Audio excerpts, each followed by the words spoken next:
If you are dishonest with someone's properties, no one will trust you to give properties of your own.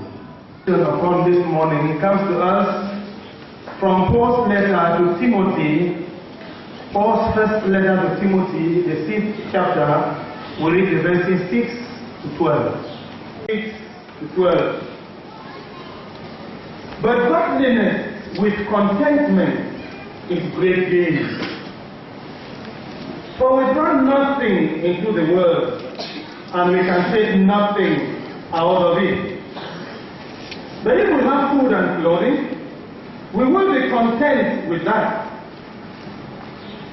People who want to get rich fall into temptation and a trap, and into many foolish and harmful desires that plunge them into ruin and destruction.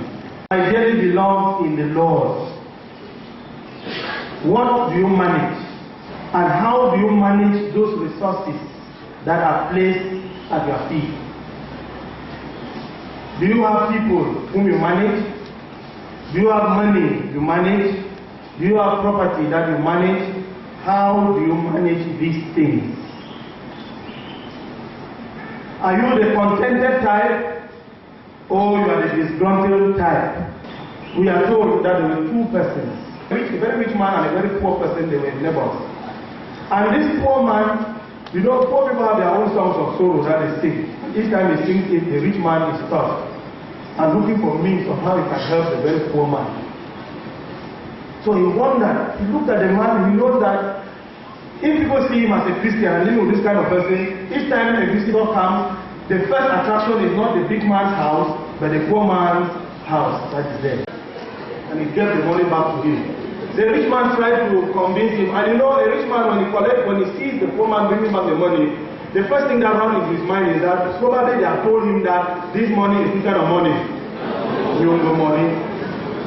My dearly beloved in the Lord, the Apostle Paul writes this letter to his son in the faith, Timothy, giving him instructions and encouraging him as the pastor of a church in Ephesus.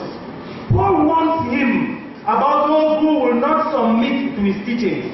So the Apostle Paul told Timothy that there are people who will not submit to your teachings. And he gave him the reason. That these persons submit to false teachers who suppose that religion was a means to financial gain. Their religious practice and proclamation had a for-profit motive. Everything they preach about is that you have gain. And we find much religion for sale and profit today in the job market.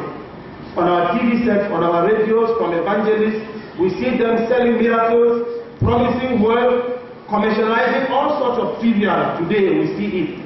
The false teachers were prophets of religion for profit, and they promoted religion for their own profit and appealed to the flesh so that people would be able to give them things for them to continue to increase in their financial gain.